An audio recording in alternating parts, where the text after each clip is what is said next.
মতোই ছিল আজকের সকাল। দুপুরে 1:06 উড্ডয়ন করে বাংলাদেশ বিমান বাহিনীর F-7 BGI মডেলের একটি প্রশিক্ষণ বিমান। উড্ডয়নের মাত্র 13 মিনিট পর নিয়ন্ত্রণ হারিয়ে বাংলাদেশ বিমান বাহিনীর প্রশিক্ষণ বিমান উত্তরার মাইলস্টোন স্কুল ও কলেজের ভবনে বিধ্বস্ত হয়। মুহূর্তেই আগুনে ঝলসে যায় শিক্ষার্থীরা। ভয়াবহ এই ট্র্যাজেডিতে স্বাভাবিক পাঠদানের পরিবেশ মুহূর্তেই পরিণত হয় ধ্বংসস্তূপে। বিমানটি চালাচ্ছিলেন বাফার ৭৬তম ব্যাচের ফ্লাইট লেফটেন্যান্ট তৌকির ইসলাম সাগর। বিকট শব্দে কেঁপে উঠে আশপাশ। ছুটে আসে স্থানীয়রা। ফায়ার সার্ভিস, সেনাবাহিনী, নৌবাহিনী ও বিজিবির সদস্যরা দ্রুত উদ্ধার কাজে যোগ দেন। দুপুরের দিকে দেখা যায় পুরো এলাকা জুড়ে হাজারো মানুষ। শিক্ষার্থীদের অভিভাবকরা আসতে থাকেন তাদের বাচ্চাদের খুঁজে।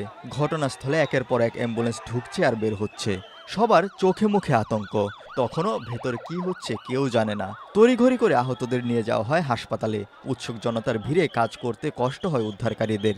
বিভিন্ন স্কুল কলেজের শিক্ষার্থীরা ভিড় সামাল দেন সে সময়। রক্তের প্রয়োজনে অনেককে দেখা যায় মাইকিং করতে। অ্যাম্বুলেন্স দ্রুত গতিতে ছুটতে থাকে হাসপাতালের দিকে। বেলাবারের সাথে সাথে বাড়তে থাকে মৃত্যুর সংখ্যাও। বিকেল 4:30টায় ফায়ার সার্ভিস জানায় নিহতের সংখ্যা 19, আহত বহু মানুষ। দেখেছেন ক্রেন নিয়ে যাওয়া হয়েছে এয়ারক্রাফটের পিছনের যে ফিউজিলাস বলে ওই অংশটাকে টেনে বের করার জন্য।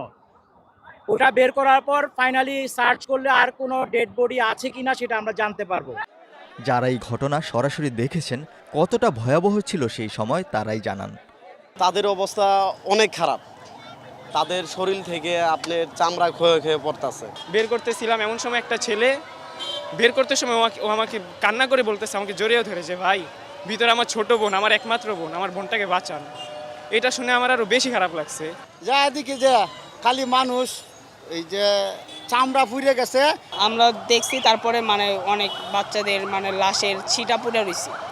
বিকেল গড়িয়ে সন্ধ্যা, তখনও একের পর এক অ্যাম্বুলেন্স, ফায়ার সার্ভিসের গাড়ি ঢুকছে বের হচ্ছে। সাধারণ মানুষ কাউকে ঢুকতে দেওয়া হচ্ছিল না ভেতরে। ঘটনাস্থলের ওই ভবনের সামনে দেখা যায় বিধ্বস্ত বিমানটিকে উদ্ধার করা হচ্ছে। ছড়িয়ে ছিটিয়ে পড়া বিমানের অংশগুলো তোলা হয় গাড়িতে। তখন পর্যন্ত আইএসপিআরের এক বিজ্ঞপ্তিতে বলা হয় নিহতের সংখ্যা বেড়ে 20 হয়েছে। এছাড়াও বিভিন্ন হাসপাতালে প্রায় 171 জন চিকিৎসাধীন রয়েছেন। ওই এলাকায় তখনও মাইলস্টোন স্কুল ও কলেজের কিছু শিক্ষার্থীরা অবস্থান করছিলেন।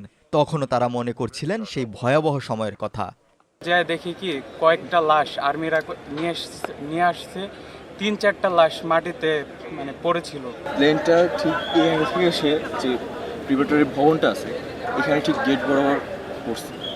তো পড়ার সময় এখানে যারা যারা ছিল তারা তো অলরেডি ধাক্কা খেয়ে এখানে তো পড়ে মারা গেছে। অনেকে অনেক দূর থেকে খবর দেখে এসেছেন এখানে স্বচক্ষে এখানকার ঘটনা দেখার জন্য। এই ভয়াবহ দুর্ঘটনায় বাচ্চাদের নিরাপত্তা নিয়েও প্রশ্ন তোলেন কেউ কেউ। We need to keep our children safe, our people safe. এই জন্য পাবলিক সেফটি খুব ইম্পর্ট্যান্ট একটা মিনিস্ট্রি। এটা হলে তাহলে মানুষের সেফটির জন্য মানুষ কাজ করবে। ওই যে প্লেন উঠতেছে না, এটা যদি পড়ে যায় আমি আর কি, এটাই তো হয়েছে রাইট। প্লেন উঠতেছে পড়ে গেছে, কেন, কিভাবে, উত্তর দিতে হবে। রাত 8:30টায় উদ্ধার কাজ সম্পন্ন করে ফায়ার সার্ভিস। বিমান বাহিনী বিধ্বস্ত বিমানের ধ্বংসাবশেষ সরান রাত 9:10 পর্যন্ত।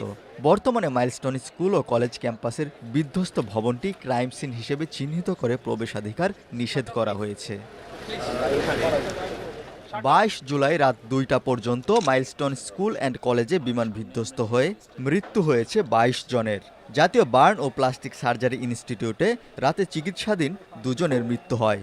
ইনস্টিটিউটের আবাসিক সার্জন শাওন বিন রহমান রাত 1টার দিকে প্রথম আলোকে জানান রাত 10:30টায় একজন ও 12টার দিকে আরেকজন চিকিৎসাধীন অবস্থায় মারা যান।